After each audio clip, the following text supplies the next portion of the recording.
It is very difficult for a successful and beautiful girl to find a worthy life partner. The question is especially complicated if the girl, in addition to her own merits, is the sole heiress of a huge capital. It almost seems like an impossible mission. Polly has always been a daddy's girl, and her bond with her father grew even stronger after her mother passed away during her student years, after a long and debilitating illness. The father and daughter supported each other through her treatment, and even more so after her passing. They formed a tight-knit unit, not allowing anyone else into their world. After a few years, Mr. Matthews, Polly's father, was tired of his monastic lifestyle and decided to find a life partner. There were some women, but none of them appealed to Polly. It wasn't just jealousy on her part. The truth was that these girls were young, foolish, and only interested in money, but Mr. Matthews understood their motives and totally admitted them. After a series of relationships, he finally chose one, Kirsten, whom he decided to marry. Mr. Matthews, being wise, signed a prenuptial agreement with his wife. Seeing her father manage his love life maturely and responsibly, without going crazy from elderly infatuation, Polly stopped worrying and accepted her father's choice. Deep down, though, she strongly disapproved, but she knew that her father deserved happiness, and if he found it with this girl, then so be it. By this time, Polly herself had become actively involved in her personal life. Initially, potential suitors fell into two categories: those who genuinely liked Polly, but were afraid of her strong character, ambition, and sense of responsibility, and those who were fearless and only interested in her financial situation. Both options were unacceptable to a sensible person like Polly. The girl was deeply upset for a long time, but eventually she gave up and stopped thinking about it, hoping that fate would intervene. And indeed, a chance played a significant role in Polly's personal life. Just a few months after deciding to focus entirely on her career, a fateful encounter occurred. One evening, a colleague from work invited Polly to her bachelorette party. It would have been awkward to decline, so Polly reluctantly agreed, planning to leave after a few hours with a plausible excuse. But the chosen restaurant had live music. The musicians, a small orchestra, played exceptionally well, but it was the saxophonist who captured Polly's heart. He was incredibly attractive and played with such improvisation that Polly couldn't help but be enchanted. Sensing Polly's attraction, the saxophonist announced from the stage that the next composition would be dedicated to the most beautiful girl in the city. It was a compliment no woman could resist, and Polly was no exception. The evening continued with a gallant invitation to dance and a gift of an expensive bottle of champagne sent to Polly's table. This is how Polly's romantic relationship with Albert began. No one anticipated anything serious. However, their relationship not only continued, but also gradually developed. After about 6 months, they decided to live together, and on the anniversary of their meeting, Albert proposed to Polly. Mr. Matthews, to put it mildly, was not happy with his daughter's choice. He believed that a third-rate musician from a tavern could never match his daughter.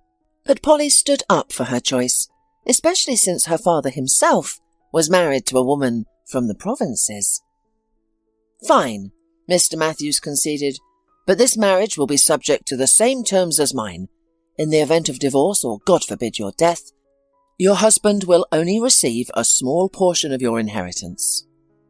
"Of course, I have already written a will in your favour, and as a backup heir.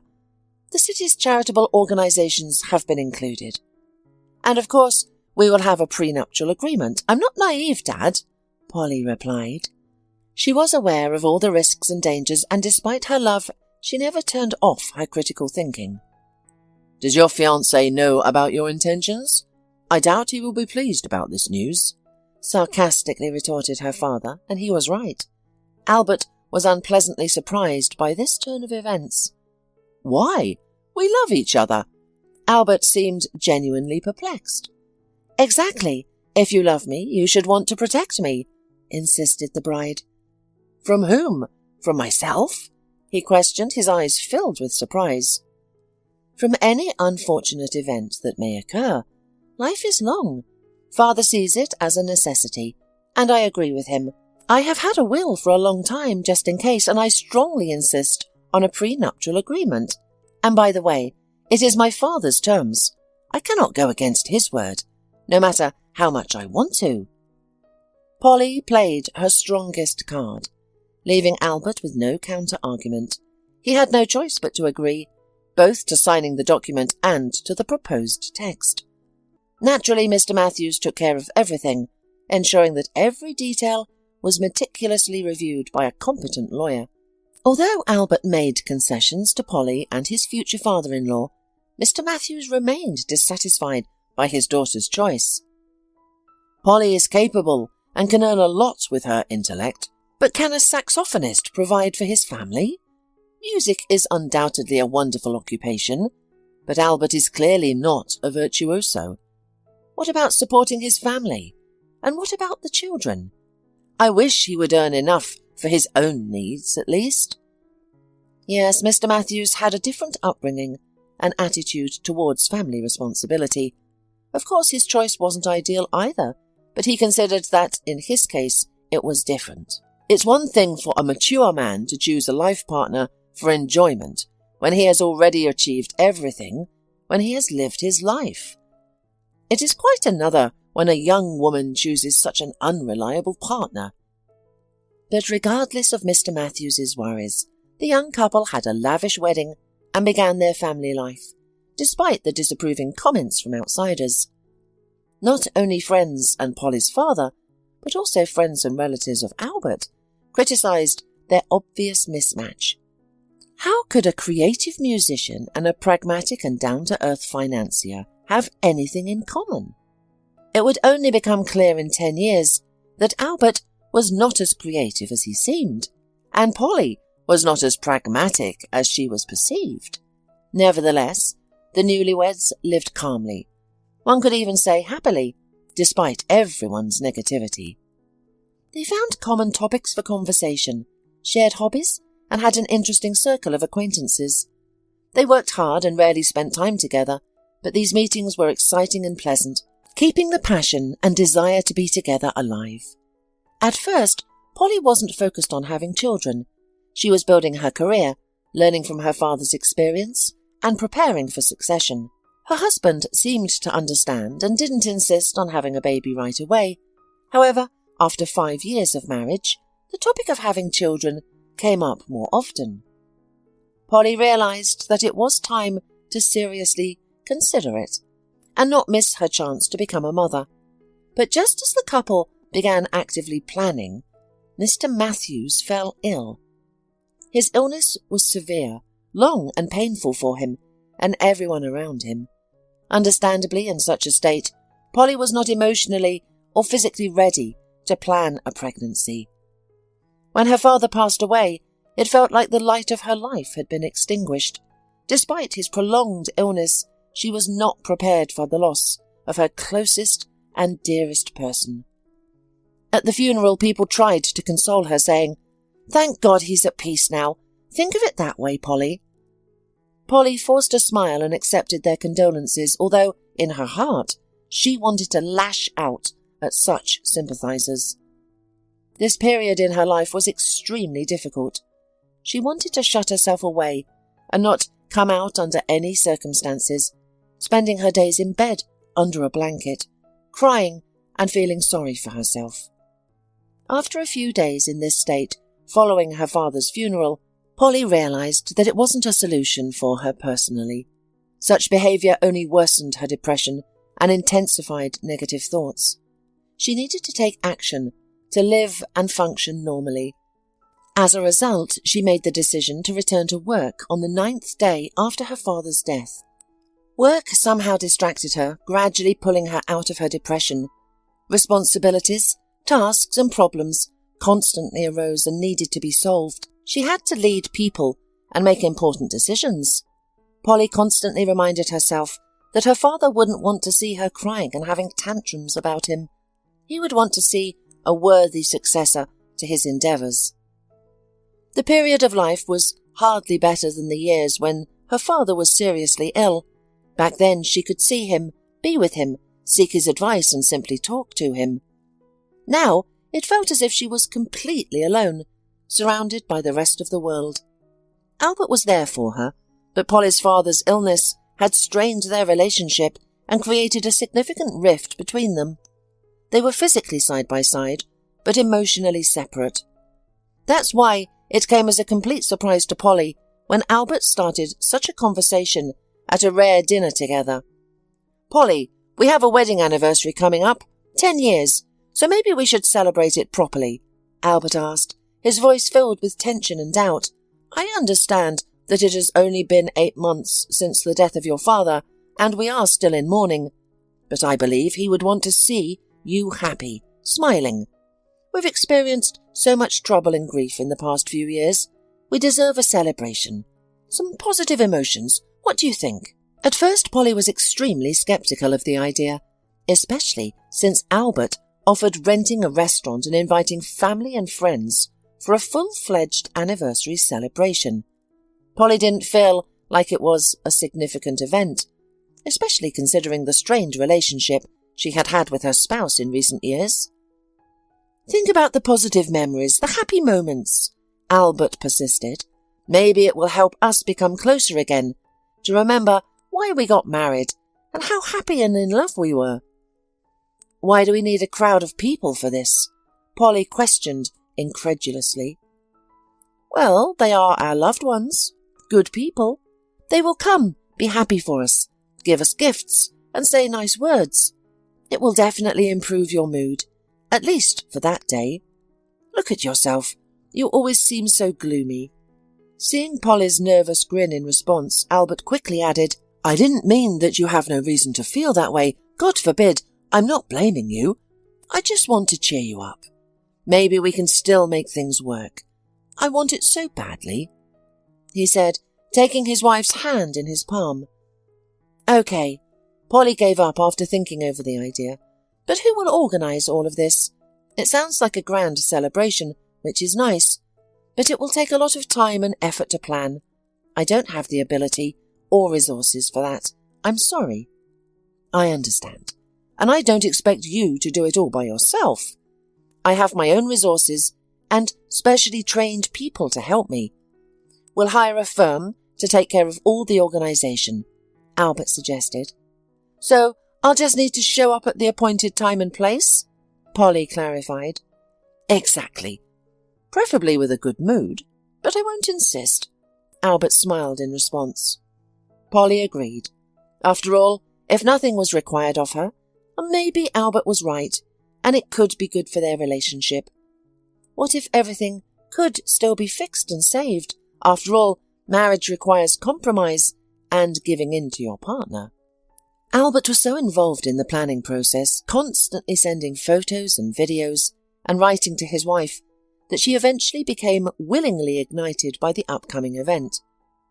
By the appointed date, Polly was already filled with enthusiasm, which infected her husband. For the first time in several years, her mood was truly elevated. The anticipation of a real celebration overwhelmed her. On the eve of the anniversary, Polly even went shopping. She wanted to look beautiful on this evening for him. Polly carefully selected her dress and even booked an appointment at the beauty salon. Unexpectedly, she felt the urge to make a drastic change and dye her blonde hair brown, as well as cut off her long locks. Looking at herself carefully in the mirror, Polly was pleased with her appearance. Her figure-hugging black dress suited her well, and her straight brown hair, reaching the middle of her shoulder blades, gave her a refreshing look. Her transformed appearance surprised everybody at the party, including Albert. Polly received numerous compliments, unlike anything she had ever experienced before. However, it seemed to her that it wasn't just about her looks or herself. Something inside her had changed, due to the anticipation and expectation of something good. The inner sadness depression and coldness began to recede, making room for more joy in her life. Those present noticed these changes, which created a noticeable difference before and after. Albert was truly delighted and shocked by the transformation. "My dear, you look amazing," he admired. He constantly toasted and complimented his wife, both privately and publicly. The guests also spoke kind and warm words, wishing them many more years of happiness together. The evening was truly magical. Polly felt incredibly happy. It was a long-forgotten feeling and emotion that she hadn't expected in years. She didn't expect to still be capable of such joy. But suddenly, the opposite of what she had felt just moments ago washed over her. Tears of sadness and despair started rolling down her cheeks. Her high spirits were replaced by a sudden collapse, as if triggered by a snap of her fingers. Instinctively, she sought refuge away from the guests, hoping to hide this sudden change in her state and mood. She entered the first door she found and closed her eyes tightly, trying to suppress the wave of panic and fear that seemed to come out of nowhere. Suddenly she heard a familiar voice. It was her husband, speaking on the phone. At first Polly couldn't focus on his words. Her inner state overwhelmed everything else. She was about to call out to her spouse for help, but then she caught some of his words. "Baby, you know this wasn't just a whim of mine. We talked about this 100 times. After hearing "baby," Polly's heart pounded even harder. If she thought she had been unwell a minute ago, now she realized the real pain. It was as if she had been struck in the solar plexus, making it hard for her to breathe. Only now did Polly realize that she had taken refuge in the storeroom. It consisted of 2 rooms, and Polly was in the first one. Albert was clearly in the second room, feeling safe with the closed door and without fear of being discovered. "Oh yeah, she's enjoying herself a lot. I wish you could see her. She even dyed her hair and changed her hairstyle. It suits her, by the way." Albert's laughter filled the room. The interlocutor must have said something as his next words followed. "Don't be jealous. You know who I really love." Polly thought to herself, "Well, at least now I know it's obviously not me, although I would like to meet your new favourite." Meanwhile, Albert continued after a pause, speaking to his mistress in a tone full of tenderness and affection. "Well, come on. It's only a week left to endure. We've been waiting so long. Why are you so upset?" Polly couldn't recall him speaking to her like that, except perhaps at the beginning of their relationship. "Stop!" Polly interrupted her own romantic musings. What week are they talking about? What are they waiting for? Thankfully, the conversation continued. "Did you get the medicine? Everything should be untraceable." Albert bombarded his mistress with questions. Polly felt another blow as she received the words. Thoughts became jumbled in her head. Something that wasn't supposed to be discovered. Are they planning to kill me? When this thought struck her, Polly struggled to contain her panic and horror. No, that's absurd. My death wouldn't benefit them. Attempting to focus on both listening and thinking proved challenging, with distractions aplenty. The only idea that surfaced after Polly's husband's last comment was the urgent need to activate the voice recorder on her phone. "I have to go," Albert replied to the unseen interlocutor. Upon hearing this, Polly was prepared to silently retreat instantaneously. However, her husband's mistress wasn't ready to let him go. "We've already discussed this, my love. Everything is prepared. We've gone through the plan multiple times. Medication, calling an ambulance, psychiatric evaluation, declaring incapacity, guardianship. It's straightforward." Polly leaned against the wall, grateful for the support it offered. Otherwise, she would have crumbled under the weight of such a clear and terrible plan. "Thank you, my hubby, for the accessible and concise explanation," she sarcastically muttered to herself, a grin on her face. That chuckle was the only defense her psyche had left. Pain, frustration, and despair threatened to make her scream at the top of her lungs. Polly gathered the shattered fragments of herself, desperate to remain composed and undiscovered. "I understand your worry. I'm nervous too, but it will all be over soon," Albert said affectionately. Polly wanted to storm into the room and reveal that she had overheard everything, but then a thought struck her. How safe would that be? We have been married for 10 years, and I never thought he could do this to me. What else did I not know about him? What else was he hiding? Contemplating this, Polly realized it wasn't safe to cause a scene or leave just yet. After all, he was still her husband. What other schemes could he come up with? Polly now knew the main point, and she returned to the restaurant hall. No, I must approach this differently, Polly reasoned to herself, now sitting calmly at the table, not showing any signs that something was amiss. So, they're going to admit me to a mental hospital and declare me incompetent. Well, that makes sense. It's basically the only thing my father didn't plan for. In case of my death and divorce, Albert will be left with nothing, while he and his new girlfriend need money. The woman pondered. There's no guarantee that they don't have another backup plan that could be even more dangerous for me. I need to prioritize my safety first and foremost, and then take action. And eventually, I need to teach this sweet couple a lesson too. I'm not sure how realistic it is to bring them to justice, but something must be done. What would have happened if I hadn't stumbled upon that God-forsaken storeroom by chance, at the right moment? Weeks later, I would be lying in a hospital bed, completely incapacitated. According to my dear husband's plan, no, I cannot forgive such a cruel plan. Polly found it unbearably difficult to think. It felt as if her heart and soul had been torn from her chest and trampled on with army boots. Of course, love, especially as it was at the beginning of our relationship, is no longer there. But in a long-term relationship, it should be replaced with respect. And Albert obliterated everything. Cheating is such a small matter. He wanted to take everything away from me, not just money, but my sanity, my freedom. How can anyone be so cruel to another human being, especially to his own wife? It's inconceivable and impossible for a good, decent person. Apparently Albert is not one of those people.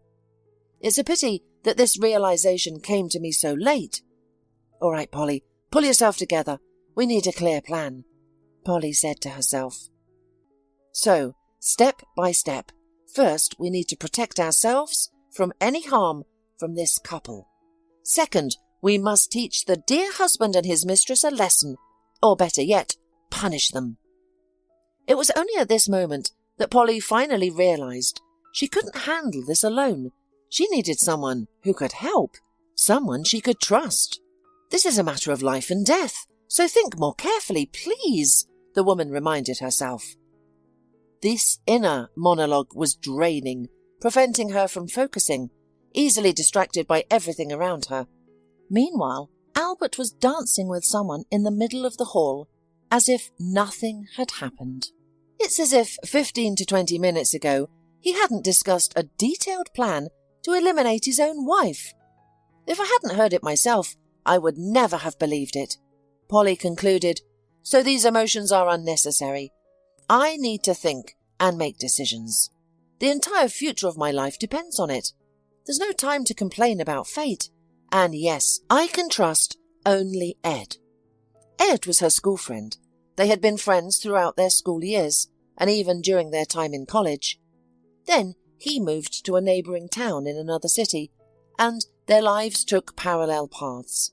No, they didn't forget each other and kept in regular contact, but distance had certainly affected their friendship. With her purse in hand, Polly slipped out of the restaurant. Once outside, she walked a few 100 meters away and called a cab. She didn't want to linger at the entrance, where her guests occasionally went out for a smoke and fresh air. Polly had no desire to engage in conversation with a noisy crowd, and there was a risk of running into her husband face to face. That would be too much. She wasn't certain if she could maintain her composure when looking into his eyes. It's a good thing I have a 2-hour drive ahead of me. It will give me some time to recover and gather my thoughts, Polly reassured herself. She sat silently in the back seat of the cab, gazing out the window at the flickering lights, the forest and the scenery illuminated by the headlights. It was her way of trying to clear her mind. Several times she replayed the recorded conversation, and each time her husband's words pierced her heart like a knife, causing immense pain. Yet she pressed the play button over and over, as if trying to truly comprehend that her husband, with whom she had celebrated their 10-year wedding anniversary, was going to commit such a crime for the sake of money. I wonder if he has any pity for me, Polly wondered rhetorically, needlessly torturing herself with such thoughts. Of course, from his tone, it was clear that he didn't care. When the taxi driver finally pulled up to Ed's driveway, it was almost 3 o'clock in the morning. What a perfect time for an unexpected visit from a school friend, Polly muttered to herself. She even considered waiting until morning at a local bar, but realized that her problem couldn't wait. After standing outside for a moment, taking a deep breath, she dialed the correct apartment. Polly began to worry that Ed might not be home, but then she heard a familiar, disgruntled voice saying, "Who is it?" "Ed, please open the door. It's me, Polly." "Polly?" Ed interrogated, clearly still half asleep. Before the woman could respond, she heard the sound of the front door unlocking. "Hi, I'm sorry for coming at this hour, but it's an urgent matter. I have nowhere else to go." "Come in. Let's not broadcast the details of your personal life to the neighbours," Ed interrupted. "Come into the kitchen. Get settled. I'll make some tea. Or coffee? I just need to quickly wash up and change clothes." Polly obeyed unquestionably. She herself was thirsty and even hungry, which was odd. "Well, now tell me about your problem," Ed said, entering the kitchen with a towel in his hands. "By the way, I messaged you today, or rather yesterday, to congratulate you on your wedding anniversary and apologize for not being able to come, but you didn't reply." "I'm sorry, I didn't have an opportunity to text you. I had a lot on my mind. Everything happened at the celebration, Ed," Polly replied, struggling to hold back her tears. And then she described how she suddenly felt ill, how she found herself in the storeroom, and how she overheard her husband's conversation. "That's the whole story," she concluded. Ed had been silently listening all the time, his expression reflecting extreme surprise. "I can hardly believe it. What are you going to do?" he asked. "For now, my priority is ensuring my own safety and taking appropriate action to hold them accountable. Naturally, safety comes first. I don't know their plans or what they might do next, so I need to be prepared to counteract them." "Well, while you're here in my apartment, you're safe. No one can harm you," Ed realized. "Yes, that's why I came here. It hit me like a ton of bricks. Please forgive me for burdening you with my problems, even without apologizing for waking you up," Polly said, feeling immensely ashamed of her behavior. "Enough of that, or I'll be offended. Friends are here to help to support each other. So, since the first step of your plan is taken care of for now, let's wait until morning to figure out our next steps. You need some rest. I'm sorry, but you look terrible." You know, even Monica Bellucci would look terrible in such a situation. Polly was a little offended. She understood that the friend did not want to hurt, but her female feelings also required protection, especially now, after the treason and betrayal of her husband. "Oh, it was just a bad joke. Okay, tomorrow, as soon as we wake up, we'll try to call one person. I think he can help us," Ed said, and then suddenly, as if awake, added, "Polly, did Albert call you? Did he write to you? Does he even know where you are?" "No, I turned on airplane mode on my phone as soon as I got into the cab. Clearly, he's called me hundreds of times, probably as soon as he noticed my disappearance. Just What am I supposed to tell him? Nothing yet. Reasonable. Well, let's keep it that way until morning, and then we'll decide what's best. As soon as Polly's head touched the pillow, she fell asleep instantly, but nightmares overcame her all night and morning. Finally waking up around 11 a.m. and feeling worse than before the dream, Polly went to the kitchen, where Ed sat waiting for her, with a cup of freshly brewed coffee. "Good morning. How did you sleep?" He began the conversation good-naturedly. "Hi. To be honest, awful," Polly replied in a still sleepy voice. "I'd been having nightmares non-stop." "Well, let's start the case then. I had a friend in the army. You must have seen him more than once. His name is Paul. Remember?" "To be honest, no. Maybe visually." "Not the point. Now, he holds a serious post. He works at the law enforcement." "Where?" Polly didn't understand. "Why are you like a little one? He will help you. I say he works at the law enforcement. There are all sorts of services that don't need extra publicity or even a superfluous mention." "Oh, I don't care. I totally believe you. And by the way, you don't want to put your own security service in the company on notice as well?" clarified Ed. "I don't know who's in league with Albert, who his mistress is. The fact that I'm aware of their plans, they don't need to know yet." "Quite logical. Then I'm calling Paul." Polly sat in the kitchen drinking her coffee. Ed stepped out to talk confidentially, and a few minutes later he came back, quite satisfied. "He'll be here in half an hour." The man smiled.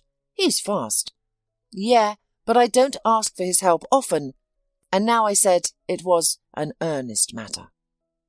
Indeed, not half an hour later the doorbell rang. Ed went to open it and came back with a man under 7 feet tall. "Paul." "Polly, nice to meet you." "Well, tell me about your problems, Polly." The woman began to repeat everything she had told Ed before. Now everything was much harder on the morning ahead, strangely enough. Yesterday it had seemed like a horror movie she'd seen from the outside, and today it was different, much worse. "And that's very clever," Paul said after Polly finished her story, and they listened to the audio recording together. "What?" said Ed tensely. "Clever, I say. So you have a prenuptial agreement in case of divorce and a will in case of death. Your incapacity fits perfectly to bypass all obstacles to your money. Well, it's a good thing you didn't write anything to him out of emotion. Now we need to write him something. Otherwise he might panic with his lady of the heart. I can tell you from experience that the worst thing is when a man who has nothing to lose panics. No one knows what they can do." "Logical, yes," agreed Polly. "But what should I write to him?" "You need to write something non-suspicious, so that he can believe it, so that it won't even occur to him that you are aware of his plan," Paul said firmly. "Maybe play into their plan, too," said the woman after a short thought. "What if we come up with a reason for my disappearance, which will confirm once again my lunacy? I mean, it would be like a trump card for their plan." Polly tried to explain her train of thought. "I don't understand," said Ed, confused. "But I think I understand," interrupted Paul. "But still, plausibility must be preserved. Men are usually fools, but your version will be scrutinized by your rival. I'm sorry if it hurts." "That's what I was thinking too. They're trying to make me look crazy. Apparently the reason for my condition will be made out of my father's illness and his death." Polly's voice trembled at this point, but she pulled herself together and continued. "I'd been on medication and seen a therapist, so I suggest writing something similar to, 'I can't stand it anymore. I miss my dad so much, I need to be alone.'" Polly finished and waited for the men's reaction, nervously biting her lower lip and playing with the rings on her fingers. "That seems fine to me. All right, write him all this, and I'll take care of the rest of things from here," Paul said and walked away. Ed escorted him out and closed the door. When he returned, Polly asked, "What do you think?" "If you trust me, then trust Paul too. He saved my life. I know who I'm vouching for." "Yeah, I'm not talking about him. Paul makes an extremely positive impression, though I shouldn't talk about it now. I'm the worst judge of character in the world. I'm asking in general. Neither you nor I are professionals in this matter.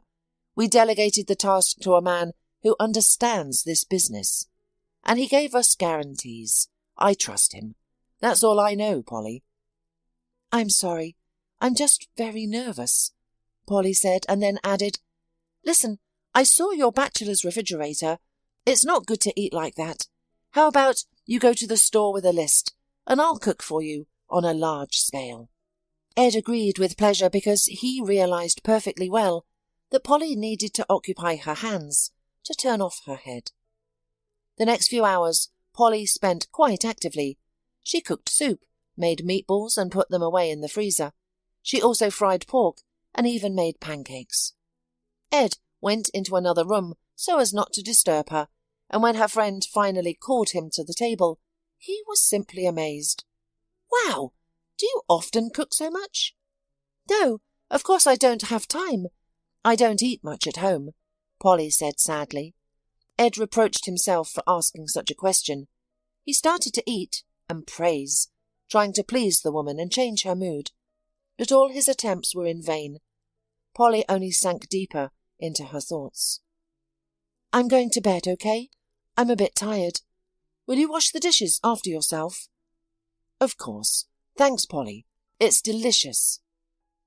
What Polly really wanted was just to lie in peace and quiet, to be alone with herself and cry. She felt sorry for herself, no matter how ridiculous and silly it sounded. Yes, she was a grown woman who felt sorry for herself, sorry for her 10 years with her husband, sorry that it was ending like this, sorry for her life. For about 4 hours, the woman lay staring at the ceiling in the dark, occasionally wiping away tears. When she finally began to drift off to sleep, suddenly there was a nervous knock on the door. Polly, may I come in? Ed asked. Paul's calling. Of course, come in. Instantly throwing off her sleep, said the woman in response. I'll put you on speakerphone, Ed said and pressed the button. Paul, you're on speaker. Polly is listening. In general, we found out the name of your husband's mistress, the organizer of everything you heard. It's Kirsten. Kirsten? Repeated the woman, not realizing at first who she was talking about. Yes, the widow of your father. We already know for certain that she is the organizer and mastermind of the intended crime. Albert is only a co-executor. Polly froze. It was a new blow. She had been expecting it, but it was simply impossible to prepare for such a thing. Paul said goodbye and disconnected. Albert continued to stare at Polly, waiting for her reaction. But the woman suddenly jumped out of bed and rushed past, pushing the man away, and the sounds of vomiting came from the toilet. Polly stayed there for about 20 minutes, while Ed anxiously waited for her outside. He had been concerned about her emotional state before, but now her physical condition frightened him as well. Finally, gathering her strength, Polly came out and asked in a weak voice, Ed, would it be too much to ask you to go to the drugstore? No, of course not. What do you need? What's wrong with you? Her friend instantly responded, pocketing the essentials. I need pregnancy tests. Can you please get some? Sure, I'm on my way. The man quickly closed the front door behind him. Polly had been trying to conceive for years, going through numerous tests, and she had almost given up hope. And now she realized that she was almost 2 weeks late, to which she paid no attention. Stress and depression working almost around the clock. Then there was the added pressure of waiting for the anniversary. There was no time for thinking about that. Anyway, there was no doubt that she was pregnant. The pregnancy test was just the final confirmation. Ed returned quickly, seemingly literally running to the pharmacy. He bought 6 different tests, varying in price and characteristics, determined to be thorough, which even amused Polly. In a matter of minutes, all the tests showed the same result. There was a second stripe. Now she knew for certain that she was pregnant. Pregnant with her husband's child, who wanted to commit her to a mental institution and live off her money. Polly felt a panic attack coming on, but she was interrupted by Ed, who couldn't bear the silence, and knocked on the door. "Polly, are you all right?" he asked quietly and with concern. "Yes," the woman snapped out of her thoughts. "I'm coming out now." After washing her hands, Polly headed to the kitchen. "What's going on?" the man impatiently asked. "I'm pregnant, what else?"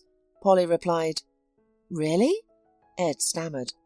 "Is it Albert's baby?" "Of course! Who else would he be? Unlike him, I didn't cheat." Ed looked at her with horror-filled eyes. He seemed more frightened and agitated than the expectant mother herself. "And—" he hesitated, cutting himself off mid-sentence. "I will give birth, of course. It's not the baby's fault. He doesn't need to know his father or be told about him. What matters is upbringing, not genetics. We've been trying to have a baby for years, but it never happened, no matter what we did. And now just one day, after discovering who my husband truly is, I find out I'm pregnant.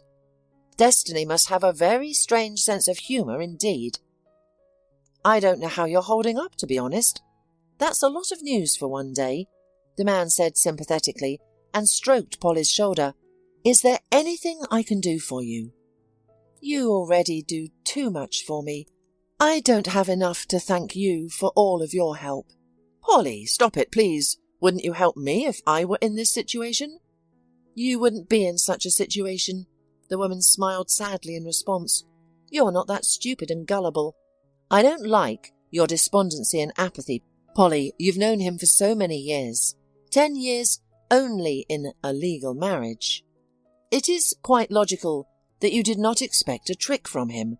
What's more, you competently laid the straw for yourself. There's only one life lesson in this, that for every cunning person, there's a more cunning person. And anyway, stop depressing. You wanted a baby. God gave him to you. Maybe not the way you wanted it, but he gave him to you. And you're just sitting there sulking. Is that any way to treat a gift? What do you want? Tell me. I'll go to the store. Or we'll order delivery. We'll celebrate this news." Ed was so contagious in his emotions, in his joy, that Polly couldn't help but give in. The man brought her favourite cake, and they did not hesitate to eat it with spoons, right out of the box. Ed also brought Polly a cute teddy bear as a present, saying that it would be the first toy for the baby. In general, the two of them sat in the kitchen until morning, laughing, talking and having fun. In the end, Polly felt happy, despite all her circumstances. She was immensely grateful to her friend for his help and support. They suffered without information for almost a week, but Paul did not report anything and did not call them. Ed tried to call himself several times, but only received a laconic answer. "If there is information, I will call." This greatly discouraged both Polly and her friend, but in this situation nothing else depended on them. It was necessary to submit to fate and wait for results from the competent man. So they were greatly surprised by the doorbell ringing at 7 in the morning. Ed went to see who was there. It turned out that on the threshold stood Paul and smiled happily. "Good morning, how are you?" "Hi," Polly called from the room. "What's the news?" "You're in a hurry to get right to the point?" "I have news. Can you make me a coffee? I've just got off the road. I've been rushing half the night to get here." Polly, having hastily brushed her teeth and cleaned herself up a bit, ran to organise a quick breakfast and make coffee. When everything was set up and everyone sat down at the table, Paul began his story. "Sorry, I'm starving. Since yesterday morning, I've only been drinking water. There was no time at all. Anyway, Polly, get ready. Let's go back to your place in the city. The investigator is waiting for us. Albert and his accomplice have been detained. There's evidence, and they're already playing a game. Who will give up his accomplice faster?" Polly listened to the conversation in silence, afraid to even say something, afraid that it was a dream. that she would wake up again in a nightmare in that storeroom, and there would be no Ed and Paul next to her, and there would be no pregnancy ahead, but a place of residence in the padded room of a psychiatric hospital. "Polly, are you okay?" Ed asked, noticing the fact that the woman was silent. "I'm fine, guys. Thank you so much." Polly forcefully held back her tears. "It's early to thank yet. When they're convicted, then it's a different matter. But now you are perfectly safe because they will be in custody until the trial. They can't escape justice, especially as each of them has already signed a heartfelt confession," Paul reported. "Then why do I have to go to the investigator?" "To testify. You're the victim. You filed a statement. Well, you'll file it retroactively, so get your stuff." When Polly went to her room, Paul said to Ed, "You talk to her. She's going to have to meet her husband and his mistress. No other way." "No other way? Paul, she's pregnant. I'm afraid for her." "Is she pregnant by that jerk?" "Yeah, by her husband, of course. She didn't know." "Poor woman. Even though she's rich. Well, we'll help her any way we can." Even the trip back to the city was difficult for Polly, not to mention what she experienced at the investigator's office. It was so gloomy there. The investigator tried to cheer her up, but it didn't help. Polly wanted to get up and run away, although Paul had made arrangements, and the procedure took as short a time as possible. "So, home?" Ed asked when they finally got out and into the car. "Where's my home now?" Polly interrogated philosophically. "Can you take me to our old country house?" "I can, but why there?" "Kirsten wasn't there. Albert wasn't there. I want to erase those people and the memories of them from my life forever. I'm going to sell the apartment where we lived and the house as well, and buy a new one. I don't want to bring my baby where that monster lived." "Radically," said Ed, starting the car engine. "I'll never be able to clean up, and I'll never be able to clean up what happened without it." "Stop your wailing, Polly. Imagine that fool Albert wouldn't have been provoked by this Kirsten. He alone would not have decided to commit such a plan, and you would live with him, not suspecting how he really feels about you and who he really is. Yes, you paid a heavy price for it, but fate gave you a child in return. Isn't that a good exchange?" Despite the pressing feelings, Polly was eternally grateful to fate that she had a man on whom she was able to lean in a difficult moment. It's scary to imagine what would have happened without him. Ed stayed at Polly's house for a week and helped her with all the difficulties that arose. He went with her to the doctor, helped with documents, went to the investigator. In general, his help was difficult to overestimate. After Ed's departure, the woman had to learn to live alone again. This had never happened to her before in her life. First, she had lived with her parents, then with her father, then married. Now she was completely alone, left to her own devices. Though, of course, it wouldn't be for long. Not even 8 months later, the centre of her universe would be born. All these months, Polly spent her time and energy on business and worries to ensure that everything would be ready in time for the birth of her baby. She put great effort into solving real estate issues and subsequent repairs. At some point, she became so tired of these problems that she began to regret her decision to change everything hastily. However, she was pleased with the result. Everything in her new apartment was done in her style, exactly the way she liked it. Naturally, pregnancy took a tremendous amount of strength and energy, but she learned to accept all the problems and troubles as temporary difficulties. Everything passes, and this too shall pass. The eternal wisdom of Solomon was finally reflected in Polly's soul. She also took a philosophical approach to the fact that she was periodically summoned to the investigator's office and then to court. At first, when Paul announced that Albert and Kirsten were detained, Polly thought that it would be incredibly difficult to meet with them.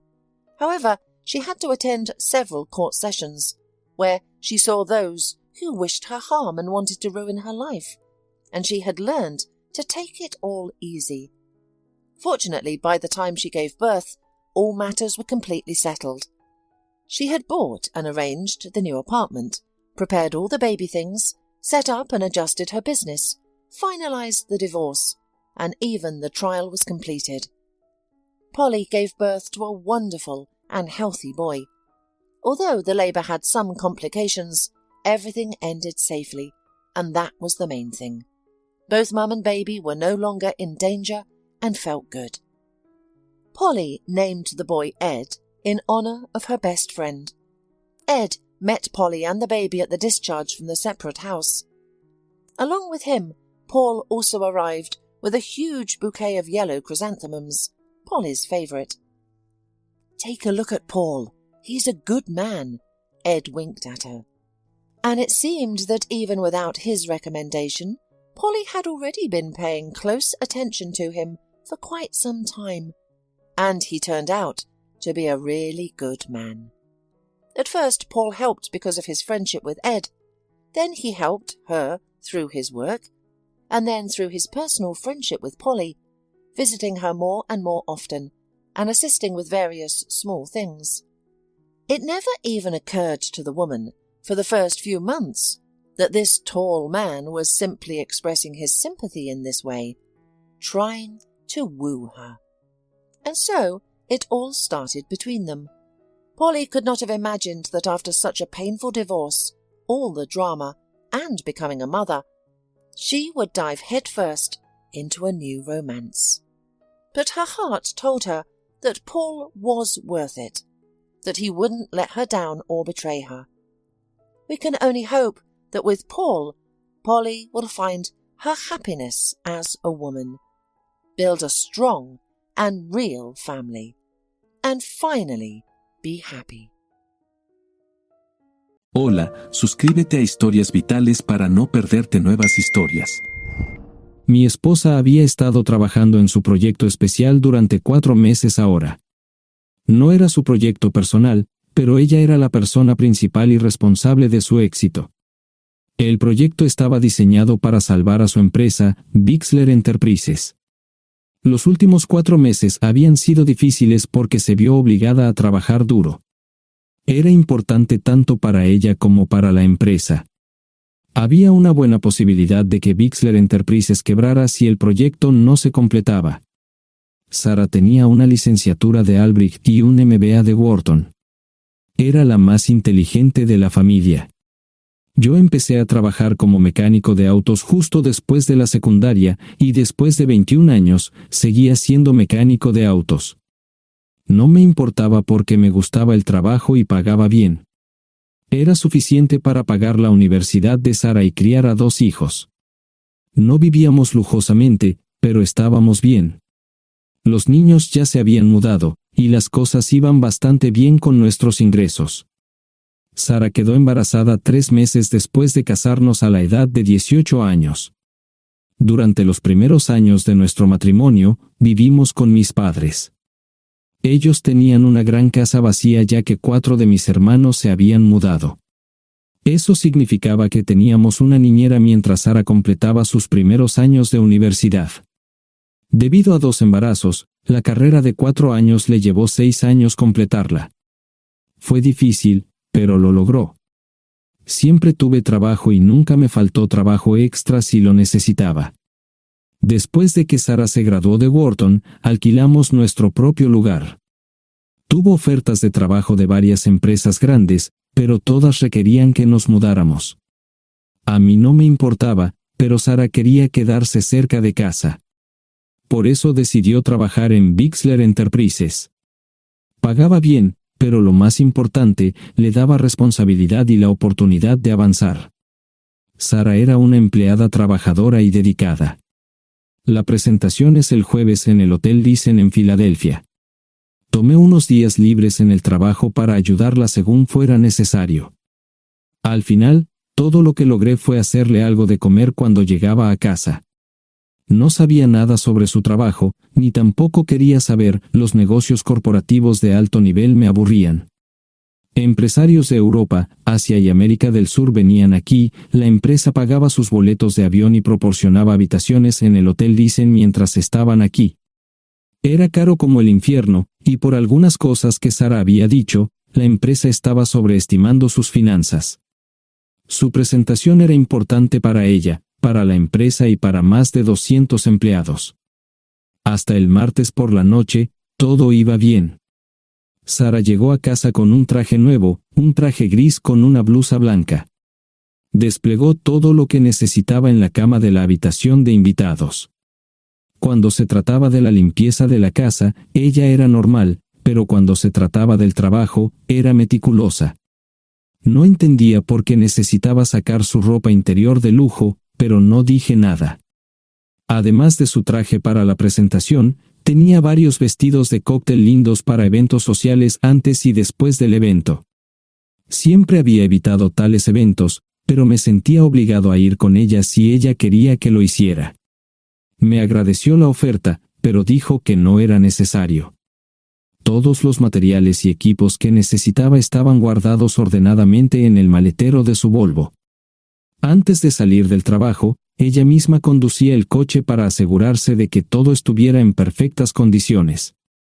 Tenía todo el día miércoles para prepararse y toda la noche del miércoles para socializar con sus invitados. Sara era tan buena en lo que hacía que sentía que habría sido mejor si simplemente me hubiera mantenido alejado de ella. Finalmente, había terminado. Lo había revisado y vuelto a revisar todo. Todo lo que necesitaba ahora era una ducha caliente y una buena noche de sueño. Supongo que mi error fue que empecé a revisar sus cosas después de que Sara comenzara a ducharse. Pensé que estaba ayudando, pero resultó ser lo contrario. Estaba moviendo cosas en la cama cuando un pequeño sobre blanco cayó del bolsillo lateral de su bolso de maquillaje. Una carta de una farmacia, pero no del tipo que solemos usar. Dentro había 10 pastillas.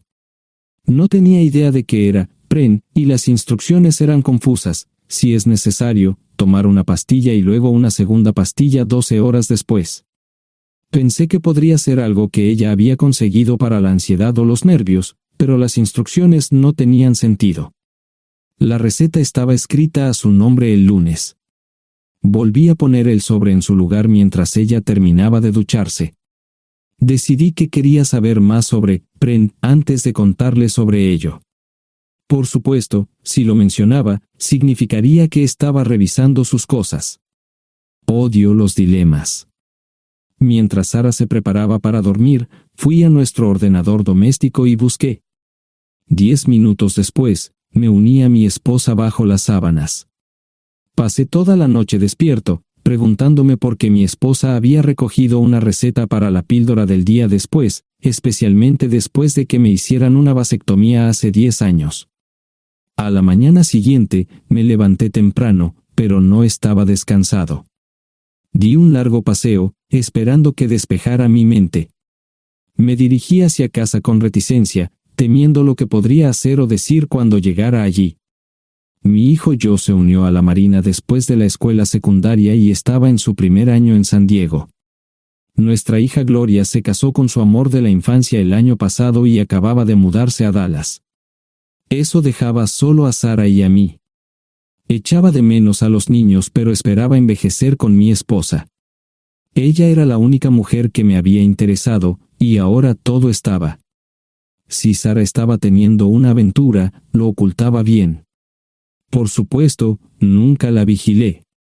Nunca miré sus correos electrónicos o llamadas telefónicas. No tenía razones para hacerlo. No tenía forma de saber qué estaba haciendo en el trabajo o después del trabajo. Confiaba en ella completamente. Ion, ¿dónde demonios has estado? ¿Quieres huevos o algo? No, solo café. No me sentía con muchas ganas de hablar. ¿Qué pasa, cariño? Solo son 3 días. Puedes venir si quieres, pero te aburrirás como una ostra. No, realmente no quiero ir, pero odio dejarte sola. Me preocupo cuando no estás aquí. Es muy dulce, querido, pero estará bien. No voy a salir del hotel en todo este tiempo. Pasaré la mayor parte del día asegurándome de que la sala de conferencias esté lista, y esta noche tendré una agradable charla con nuestros posibles clientes. Mañana, probablemente ni siquiera tendré la oportunidad de ir al baño.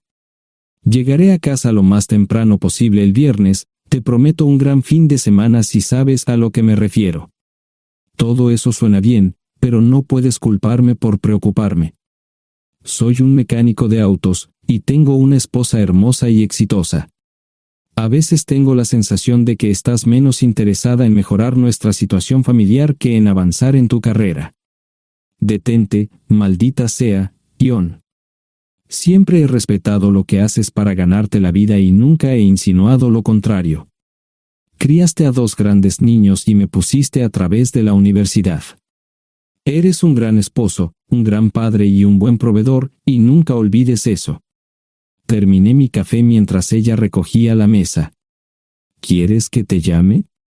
No, no es una buena idea. Tendré el móvil apagado, y voy a apagar el teléfono de la habitación por la noche para poder dormir. Te llamaré siempre que pueda. La ayudé a cargar el coche, era tan meticulosa con eso como con todo lo demás. Trabajando, le llevaría 3 horas llegar al Hotel Lysen. Me quedé en el porche y la vi marcharse. No me molesté en preguntarle por las pastillas.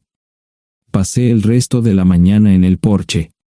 No recuerdo haberme preocupado tanto como ahora. Me sentía pequeño e insignificante. Me sentía fuera de mi liga.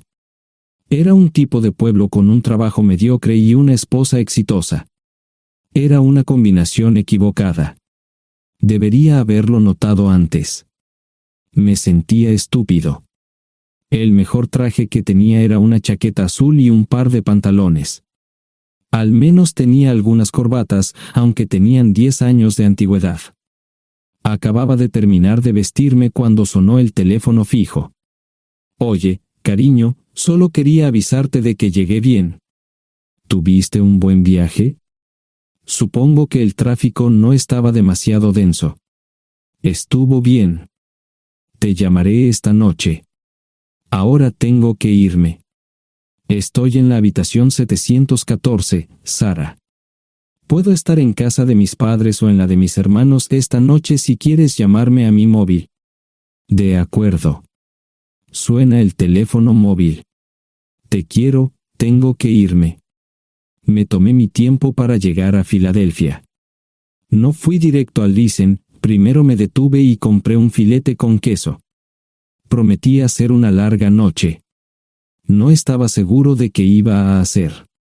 Estacioné en el garaje del hotel y simplemente esperé. Tarde o temprano, tenía que entrar en el hotel. Simplemente no podía decidir cuándo hacerlo. El sonido de mi teléfono celular me ayudó a tomar mi decisión. Ion, solo quería avisarte de que todo se ha arreglado. Ahora voy a bajar para encontrarme con algunas personas y cenar. No olvidaste nada, ¿verdad? No, todo está bien. Tengo todo en mi habitación para mañana. ¿Necesitas algo? No, Ion, relájate. Voy a apagar mi teléfono. Te llamaré mañana por la mañana. ¿De acuerdo? Ríe, diviértete. No es divertido, Ion, es trabajo. No parecía estar demasiado fuera de lugar. El vestíbulo, el restaurante y las salas de conferencias estaban llenos de gente, así que pude pasar desapercibido. Había un folleto pequeño y bonito que mostraba el diseño de todas las habitaciones del hotel. Me paseé por las diferentes habitaciones y me detuve en las paredes, mirando alrededor entre la multitud. No tenía ni idea de qué haría si Sara me veía. Lo averiguaría si y cuando eso sucediera. Encontré un tablero de eventos que enumeraba todas las habitaciones que estaban siendo utilizadas por los diversos grupos. Bixler Enterprises no tenía habitaciones disponibles para el miércoles por la noche. Esto me pareció interesante. Sara había dicho que no iba a salir del hotel, pero ahora no estaba tan seguro de eso. Había 3 comedores, familiar, informal y de alta cocina. A Sara no le gustaba mucho cenar con niños, así que fui primero al comedor informal. Solo me llevó 5 minutos asegurarme de que no estaba allí. Tuve mejor suerte en el salón gourmet, era una acogedora mesita encajada en la esquina, el tipo de mesa que la gente reserva para tener un encuentro privado. Sara llevaba un vestido de cóctel negro con un escote pronunciado y perlas, se veía elegante y su acompañante parecía apreciarlo. Conocía a algunas personas con las que trabajaba Sara y él no era una de ellas. Me resultaba familiar, pero no había forma de que pudiera recordarlo. Había muchas sillas libres, así que no tuve problemas para cruzar la sala. Había velas y pequeños candelabros de cristal en las mesas. Apagué la mía y le dije al camarero que me molestaba por el glaucoma. Pedí el plato de pollo de siempre y me acomodé. El camarero me sirvió el café por tercera vez. Disculpe, el tipo en la mesa de enfrente me parece muy familiar. ¿Sabes quién es? Sí, ese es Malcolm Eugene Foote. Es miembro del Consejo Municipal, se espera que se postule para el Congreso en los próximos años. ¿Es esa su esposa con él? Es muy bonita. No, esta es la primera vez que la veo. Siempre usa esa mesa para señoras especiales, si me entiende. Simplemente le sonreí y pedí la cuenta. Nunca había visto a Sara tan sensual con un hombre antes. Parecía captar cada palabra que decía, como si fuera Dios o algo así. No estaban haciendo nada inapropiado, pero tampoco era platónico ni profesional. Cuando me fui, estaban terminando su segunda botella de vino. Ahora entendía por qué se había llevado su lencería elegante. Me acomodé en una esquina del vestíbulo para que no me vieran. 10 minutos después, salieron del restaurante. Ella le tomaba la mano mientras caminaban por el vestíbulo hacia el ascensor. Observé cuidadosamente los indicadores de piso. Que el ascensor se detuviera en el tercer piso era una buena señal, significaba que no lo había llevado a su habitación. Era una mala señal cuando el ascensor no llegaba al 7º piso, significaba que ella fue a su habitación. Por si acaso me equivocaba en algo, me senté en el vestíbulo y observé el ascensor durante 1 hora. La gente entraba y salía, pero Sara no estaba entre ellos. Saqué mi maleta vacía del coche y me dirigí al mostrador de recepción. Aunque podía demostrar que era su esposo, me costó trabajo conseguir una tarjeta llave. Se dieron después de llamar a la habitación, pero nadie respondió. Finalmente, estaba en camino a la habitación 714 con la tarjeta llave. Ni siquiera encendí las luces al principio, simplemente me senté en la oscuridad de la habitación durante más de 1 hora. No fue difícil asegurarme de que no regresara a la habitación. Primero, empacé todas sus ropas y pertenencias personales. No dejé nada atrás. Revisé el paquete de Preven, todavía quedaban 10 pastillas en el tocador. De manera muy ordenada, estaban todos los artículos que necesitaría para su presentación al día siguiente. Comencé a llenar la maleta. Había 24 carpetas promocionales especialmente encuadernadas y otras 20 carpetas regulares, todas ellas fueron a la maleta. Un proyector digital fue lo siguiente, seguido de una computadora portátil. Tomé su bolso y su celular, que había dejado en la habitación, todo lo que tenía consigo era un bolso de mano y probablemente un tubo de lápiz labial. Di una vuelta por la habitación tan cuidadosamente como lo hizo ella para asegurarme de no perder nada. Una vez satisfecho, dejé las llaves del coche y mi anillo de bodas en el tocador. Aparte de esos 2 objetos, la habitación estaba completamente vacía. El ascensor se dirigió directamente al estacionamiento, no tuve problemas para llevar 2 maletas, y 20 minutos después, estaba en la autopista rumbo al norte. Pasaban las 3 de la madrugada, no tenía idea de que había pasado tanto tiempo. 1 hora o 2 después, sonó mi teléfono celular, la identificación de llamadas mostraba el número del Listen. Sí, ¿dónde estás? Estaré en casa pronto. Eso fue todo lo que dije, hubo silencio en el otro extremo de la línea. Los vendedores tienen un viejo dicho, el primero que habla pierde. pareció una eternidad antes de que ella hablara. Ion, lo siento. No preguntó nada y simplemente colgó. Apagué mi teléfono, era obvio que había regresado a su habitación. Más tarde ese día, tenía que dar una presentación que salvaría a su empresa y le daría un ascenso.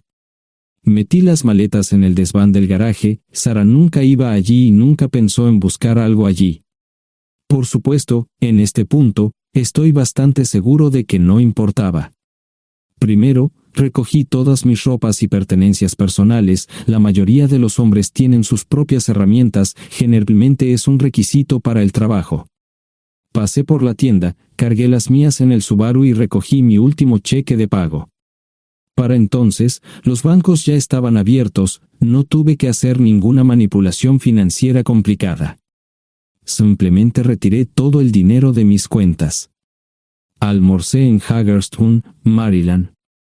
Tenía suficiente dinero para vivir durante unos años, pero sabía que estaría buscando trabajo muy pronto.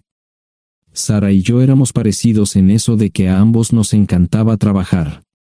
La voy a extrañar. Pasé un par de horas en las cuevas del Uray y alquilé una habitación cerca de Whitewell.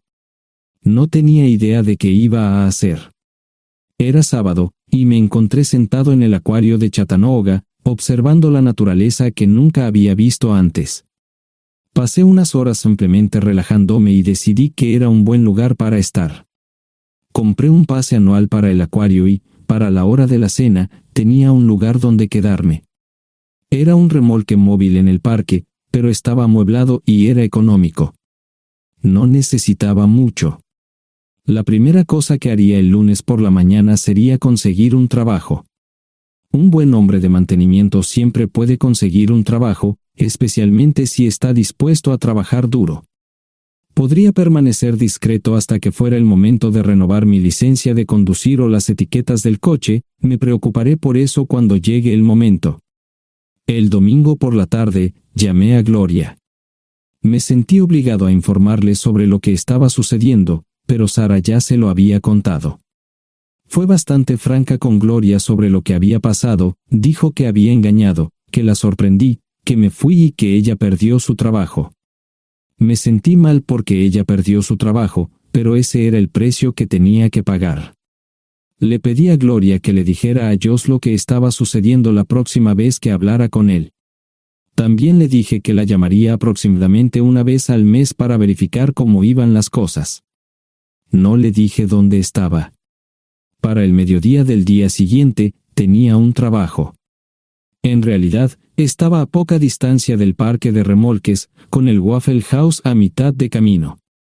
¿Qué más podría querer un hombre? No sé cómo manejaron el papeleo, pero me estaban pagando $20 por hora sin hacer preguntas. Estaba feliz, y ellos también. Ni siquiera tendría que tocar el dinero que traje conmigo. Unos 2 meses después, Gloria me informó que Sara se había mudado de la casa y estaba viviendo con sus padres. Gloria no sabía nada más, pero estaba feliz de que estuviera estable y le estuviera yendo bien. Josh me llamó desde San Diego solo para informarme que iba a hacer un crucero.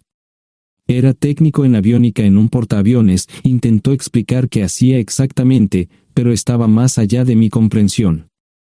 Nunca supe mucho sobre cosas técnicas. Ambos tuvieron cuidado de no decir nada malo sobre su madre. Aprecié eso. Después de eso, todo siguió como siempre.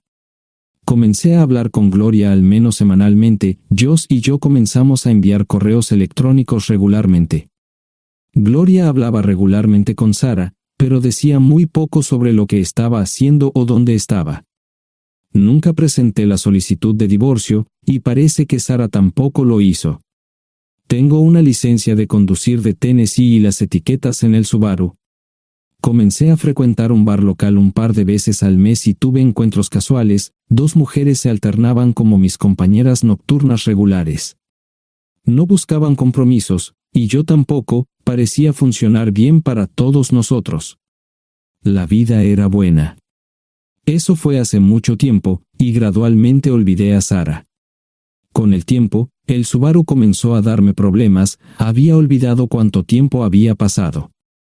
tenía más de 200.000 millas. Estaba reflexionando sobre esto con una jarra de cerveza un día cuando me di cuenta de que habían pasado casi 5 años desde que me fui de casa.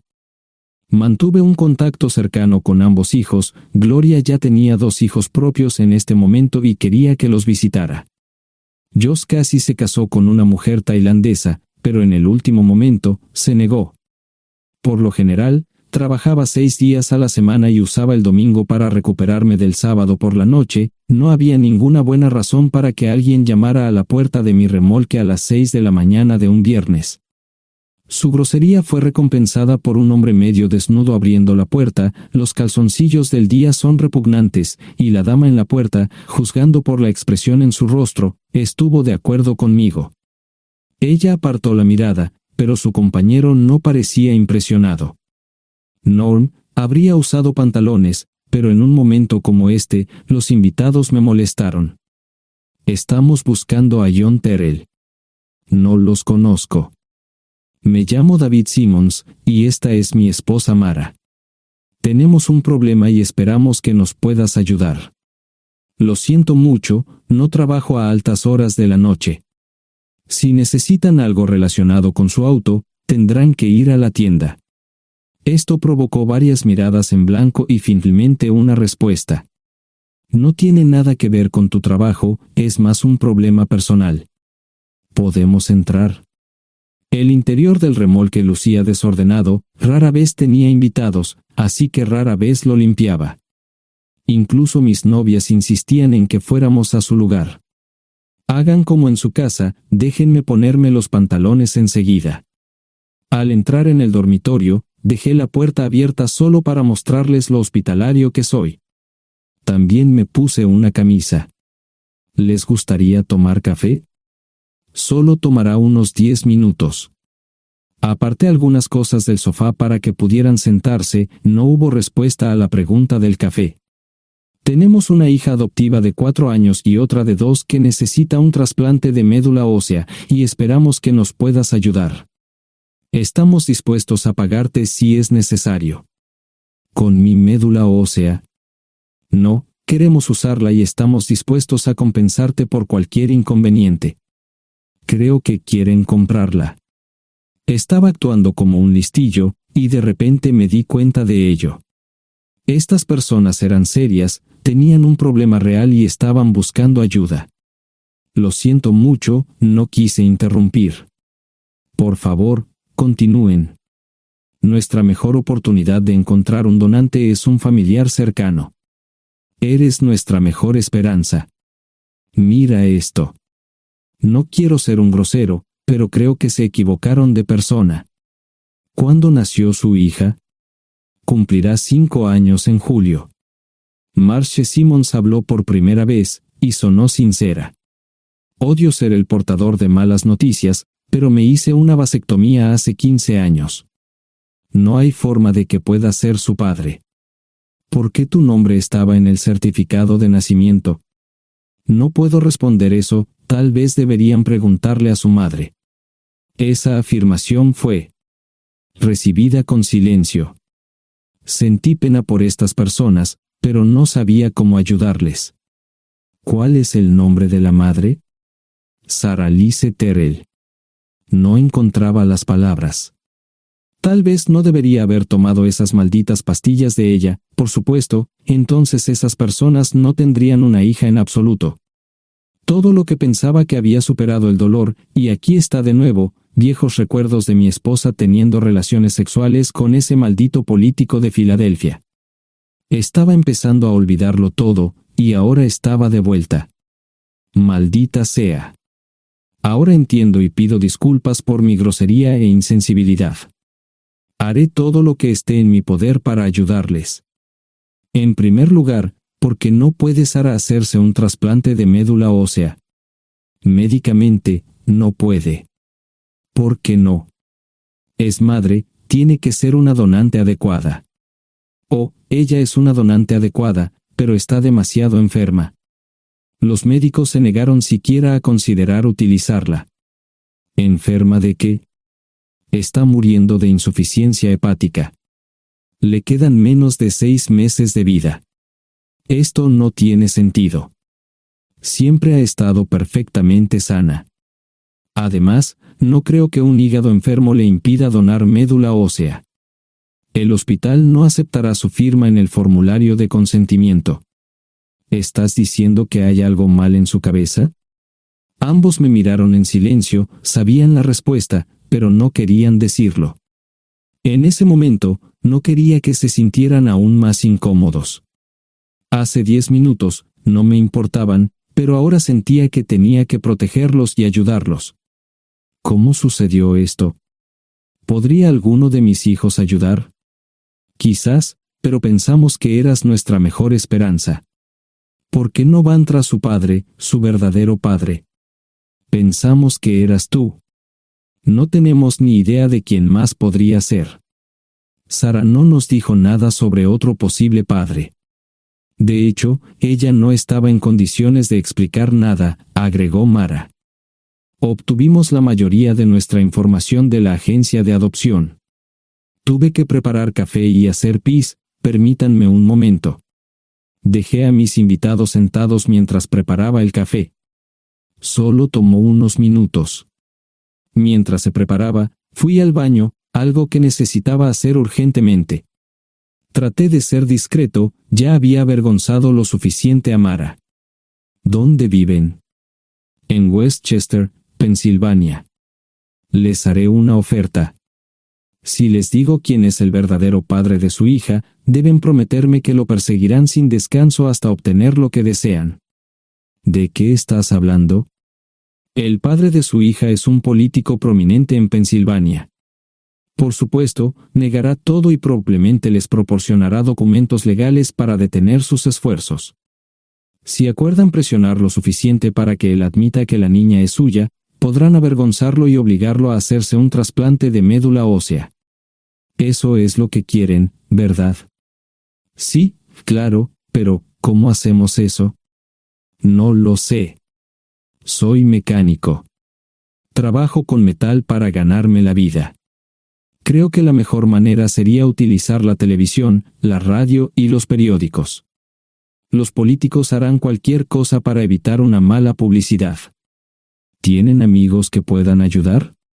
Bueno, ahora ambos estaban sonriendo. Debo haber dicho algo que les dio esperanza. Creo que podemos hacer esto. ¿Quién demonios es él? Malcolm Eugene Foote. Se postula para el Senado de los Estados Unidos. Apuesto a que hará cualquier cosa para evitar una mala publicidad. El café estaba listo, pero David y Marchen no podían esperar para llegar a casa. Antes de irse, les dije cómo ponerse en contacto con Gloria y Josh en caso de que los necesitaran. Estaba seguro de que ayudarían. También les pedí que me dijeran dónde estaba Sara. Probablemente estaría en Pensacola antes de que ellos regresaran a Westchester. Me corté el pelo y compré una camisa nueva. Sara era una tramposa que arruinó mi vida, pero aún así quería lucir bien cuando la viera. Era otro remolque, pero esta vez era un bonito doble nuevo. Allí estaba su Volvo con una llanta desinflada y un parabrisas roto. La mujer que abrió la puerta no era Sara, parecía que la habían empapado fuerte y la habían dejado empapada. Tenía al menos 45, tal vez 50, y debió haber tenido una vida difícil. La falta de maquillaje no ayudaba, y simplemente se veía horrible. No tuve la oportunidad de abrir la boca. Caray, si no es John Terrell. Nunca esperé verte aquí. Tuve que usar la vieja línea, me estás poniendo en desventaja. Sherry Hart. Pasa, entra. ¿Quieres una cerveza? No, pero gracias. Estoy aquí para ver a Sara. Sherry cruzó la habitación y se detuvo en el buffet del comedor. Aquí está, John. Mírala todo lo que quieras. Su mano señalaba una urna de latón que estaba en el centro del buffet vacío. Supongo que llegué demasiado tarde. No me moví, solo me quedé mirando el contenedor frente a mí. ¿Puedo tomar una cerveza ahora? Sara se mudó a Pensacola después de dar a su bebé en adopción. compró el remolque con el dinero que recibió de Bixler Enterprises después de que la despidieron. Tenía una participación en las ganancias, 401k, y vacaciones y días de enfermedad. Eventualmente, consiguió un trabajo en una fábrica local de prendas de vestir donde trabajaba en el departamento de envíos. Allí fue donde conoció a Serry. Serry alquilaba una habitación de Sara. Cada centavo que Sara ganaba iba para el alcohol. Empezó con vino y gradualmente pasó a bebidas más fuertes, las más baratas. Eventualmente, perdió su trabajo debido a su alcoholismo y se vio obligada a usar sus ahorros. Nunca salió con nadie ni salió a ningún lado. Serry se quedó con ella, pagó sus servicios públicos y compró alimentos que Sara no comía. Le llevó más de 3 años quitarse la vida. Increíblemente, ella tenía un testamento y me dejó un doble remolque y un Volvo. Serry explicó que Sara estaba tan angustiada por lo que había hecho que simplemente se rindió. No intentó evitar el embarazo ni siquiera terminarlo. La adopción se había arreglado meses antes de que naciera el bebé. Nunca volvió a trabajar, excepto en los trabajos clandestinos que hacía mal. Serry dijo que Sara no parecía tener ambición ni propósito en la vida. Sara hablaba mucho de mí pero tenía miedo de intentar contactarme. Gloria le dio mi número, pero nunca me llamó. Era como si su aventura de una noche la hubiera lastimado más a ella que a mí. Estuve allí durante 2 semanas y luego vendí el remolque de Serry por $1 y obtuve $3,000 por el Volvo. 2 días después, estaba en Westchester visitando a mis nuevos amigos David y Marche. Malcolm Eugene Foote resistió al principio, pero David y Marche lo presionaron hasta que cedió. Insistió en pruebas de ADN, que demostraron que era el padre. Para salvar la cara, más o menos lo obligaron a someterse a un trasplante de médula ósea, que fue exitoso. La carrera política y la vida familiar de Malcolm no dejaron una impresión favorable. Su caída en las encuestas fue tan rápida que el partido lo reemplazó por otro candidato unos meses antes de las elecciones. Su esposa solicitó el divorcio y fue muy pública al respecto. Sara y yo estamos viajando ahora a Dallas para ver a Gloria y a mis nietos. No sé cuánto tiempo mantendré a Sara conmigo, probablemente hasta que tenga a alguien.